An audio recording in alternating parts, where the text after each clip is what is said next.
ฐบุตรสุขประเสริฐเลิศวิไลเศรษฐบุตรเรียนไปหน้าหาเศรษฐบุตรสามัคคีมีสัมพันธ์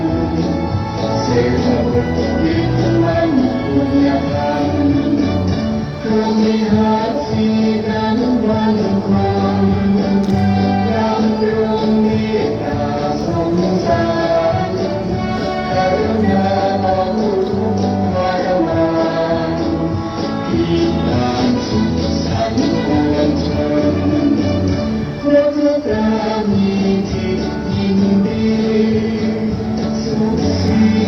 และธรรมสุขสมทุกคนรวมใจเยี่ยมชมเดชะพานิยมยินดี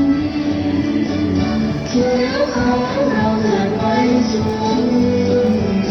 ประเสริฐสิ่งบริสุทธิ์ศักดิ์ศรีเขียวขาวสดใสชื่น